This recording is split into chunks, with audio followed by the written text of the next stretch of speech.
Hi, I'm Elinor Silverstein, and today I am here with my very dear friend, Linda Tellington-Jones. Welcome, Linda. Thank you. I'm thrilled that we're doing this. I am thrilled that we are doing this. This is something completely different than we have talked about, than most people I've ever heard talk about. I know that we're going to be having a course coming up with you and Sandy and myself, and it will be called Aging with Grace and Gratitude, which will be beautiful. And it goes along with me teaching my vagal tone work, and all of this work is amazing. But here is something that we have talked about regarding balance and eyes. Right, Linda? Yes, balance and eyes. And speaking about balance and eyes, hold 1 second. I have to plug my computer in. Sorry. Okay. So we did just a quick plug in the computer, let those things work easily so we don't have to sweat the small stuff. This is perfect. So this is a really important topic of conversation. And it's interesting, excuse me, when this happens to more than one person in a week, this is something we need to talk about, because this was something I observed last week that my mother was going through. And then you happened to talk about it regarding yourself. And I know this to be true for most people.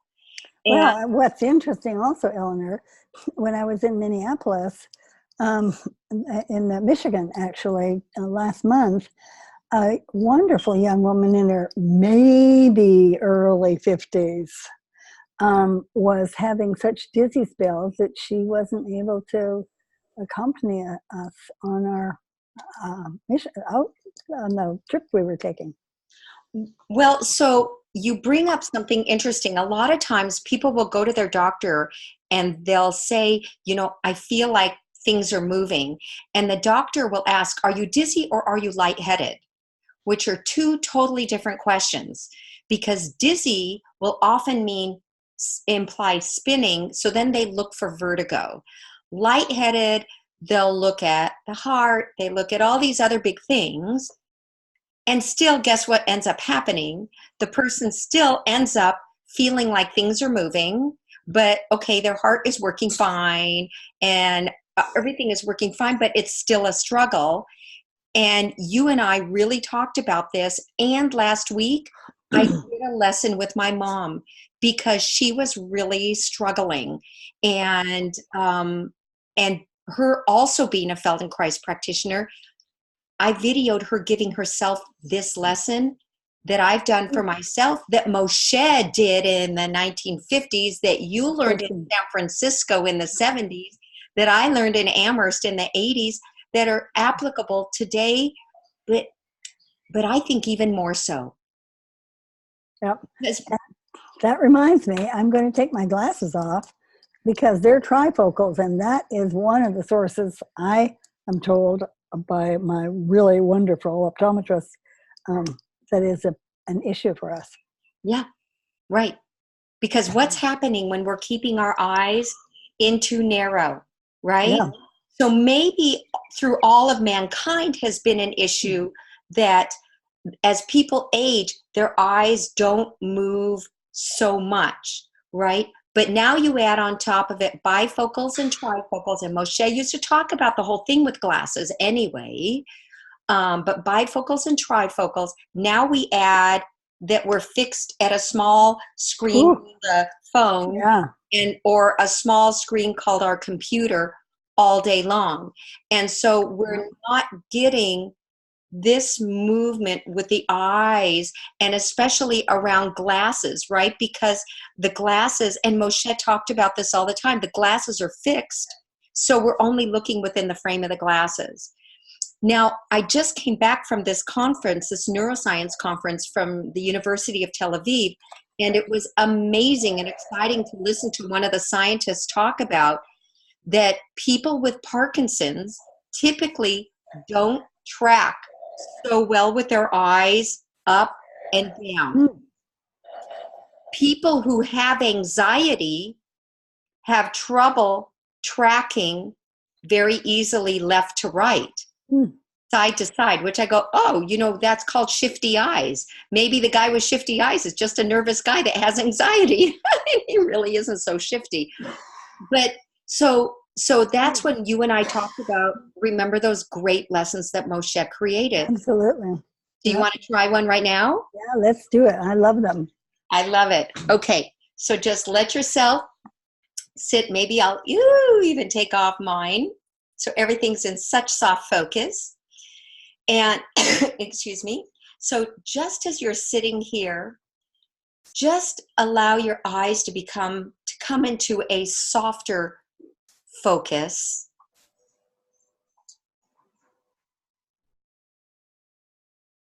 And you know, this amazing woman named Linda Tellington-Jones also does this beautiful work with a hand pressure on the eyeballs.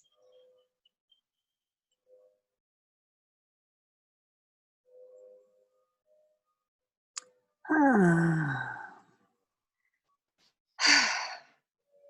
It makes such a difference. And it's really helpful to go all around the outside, actually. It's like the eye sitting in this vessel, in this little container.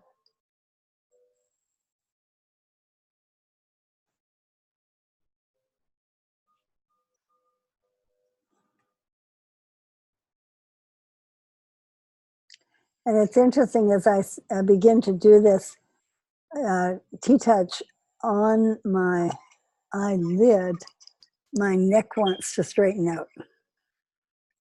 I found myself, I was sitting a little with my neck forward, and as soon as I started touching the eyeball, my neck just straightened out. Interesting. Wow. So we know that the eyes are connected to the nerves that go into the base of the brain through these very, very old ancient parts of the brain, which is so beautiful. But also, I feel like it quiets my whole afternoon.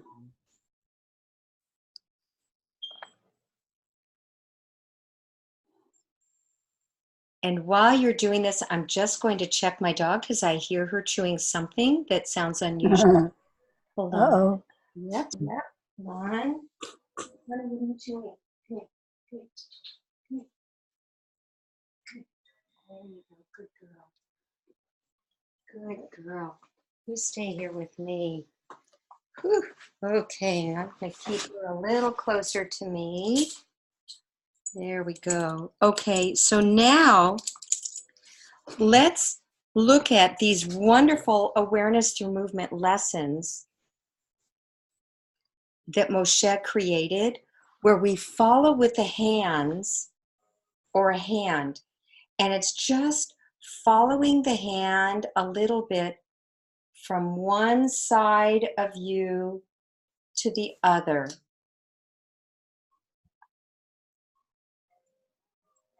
And as you're doing this, just notice how you breathe. I knew for me, for a moment, I almost started to hold my breath.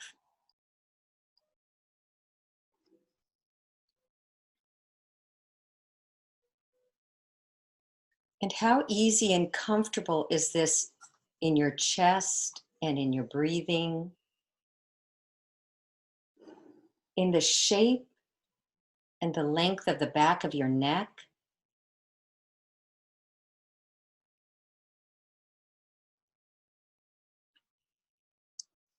And then come back and let your hand down and let it rest for just a moment.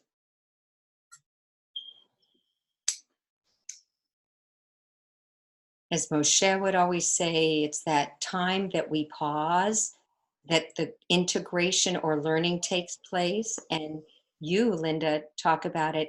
It's in the pause of the PAWS.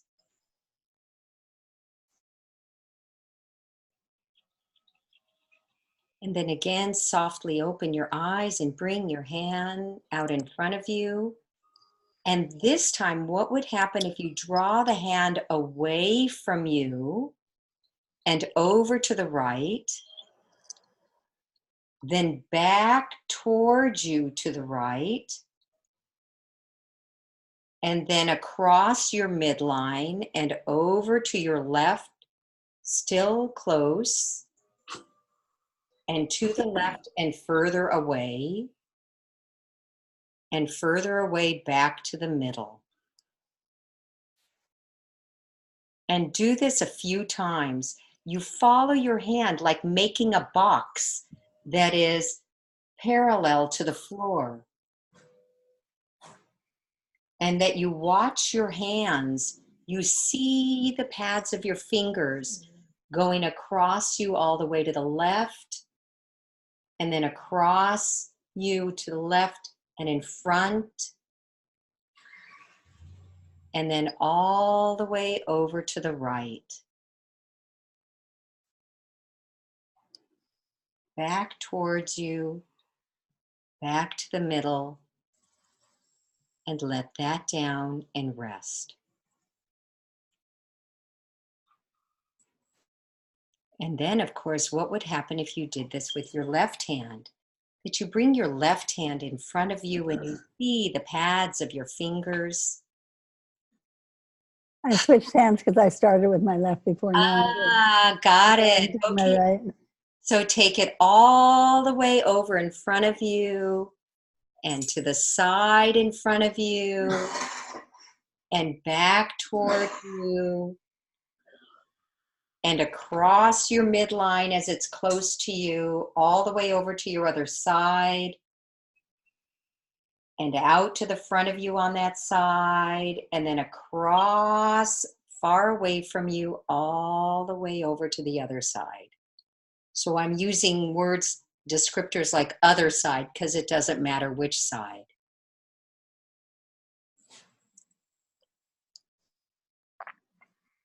And then slowly bring that down and rest. And you can either keep your eyes open or closed and notice how you feel like this. How easy is it to breathe, feel, and sense yourself?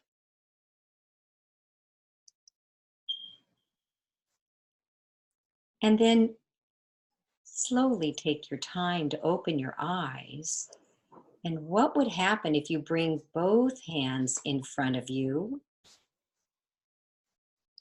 and you bring them up in front of you, following your eyes in front of you, and then back close to you, and then following it down close to you, both of the hands, looking down as it goes towards your lap,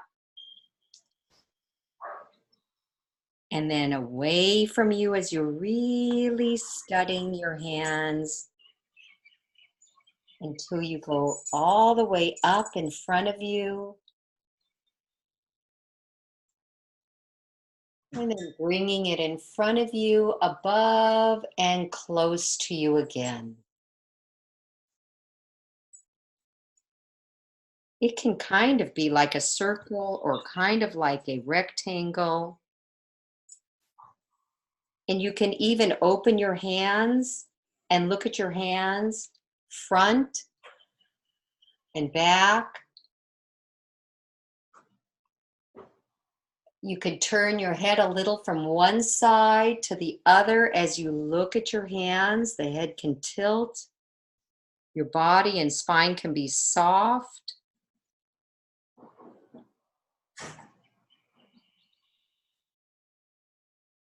Notice how your ribs can be soft as you turn your hands.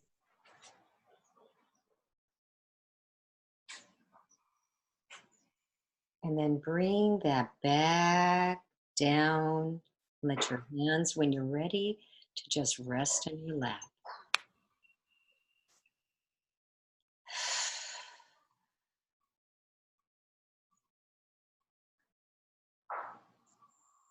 How do you sense yourself like this? Totally quiet. Absolutely calm. Wow. Very nice. And what did it take? Less than 4 minutes? Right. Wow. And just, I mean, that I could sleep now really deeply. Yeah. And what I like it when I split my hands like this is to watch and like keeping track of both hands on both sides. That's really fascinating. Well, we're using the peripheral part of our vision, and we deserve that. That we don't have to be narrow-minded. We can have a broad vision when we experience things in life, when we can see how far. Remember when we did the lesson with Moshe, we'd go like this, keep seeing it, keep seeing it. I wish you could see the whole camera, but so how far away can you see? Can you see both? Can you see both? I'm twisting myself so that you can see how far I'm taking Yeah, my. yeah, I know. I can see it a long way. Yep. Is a great practice in life, and it doesn't cost a penny.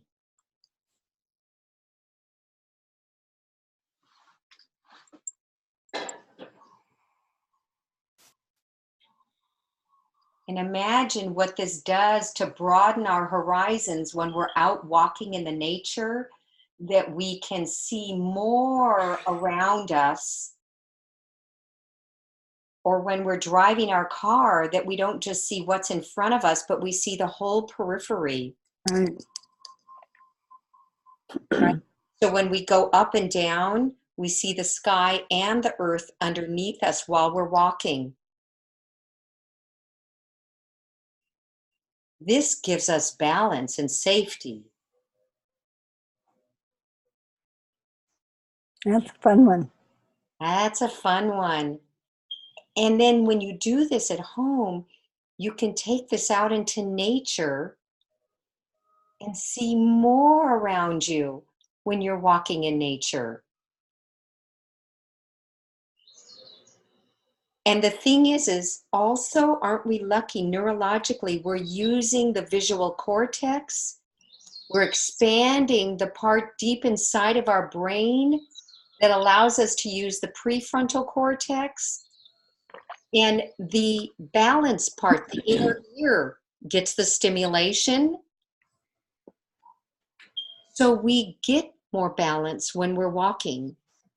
Yeah, I'm going to do that. It's so interesting. I've been going down now 2 nights down to our Bay, and our community spent, I don't know, quite a few weekends with big trucks taking stuff out and getting the junk out of there. And it's a historical place where it's a traditional slide of the Royal Hawaiian Sea that they would dare to go down on this little slider thing made of tea, of I guess banana, probably.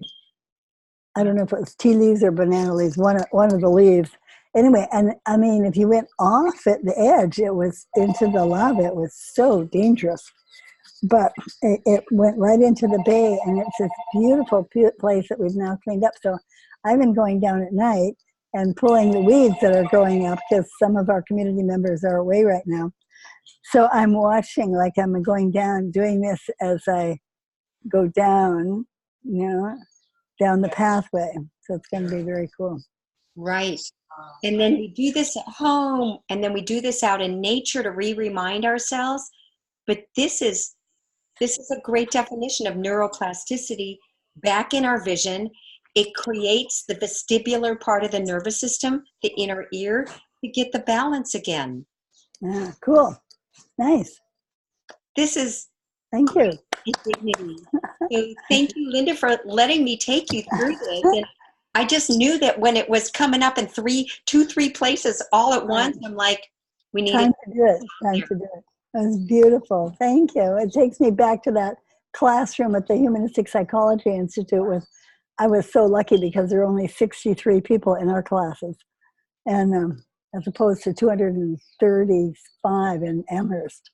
Or 242 even. However many it was a lot. And those days when we did all of this stuff with our eyes. Beautiful. Thank you so much. Bless you. And I will do this as I get up. And as I shift my head, I'll start, it's just that it's that lightheaded feeling that you get just for a few moments. So I stop then when that happens and I just wait. Yeah. And I can stand up and it goes away. But Yes. And you see, when you're doing this, you're already creating calibration in your brain because of the eye. You're getting that vestibular system. You do this beautiful work with your neck. right, So exactly. it's not nerves in the neck per se, but it's getting the Yeah. nervous system to have that stunning, beautiful agelessness, neuroplasticity, so that that we can regrow that again and keep it there, so that walking is always our friend. Good one. Thank That's you, Eleanor. Thank you, Moshe. Aloha. aloha.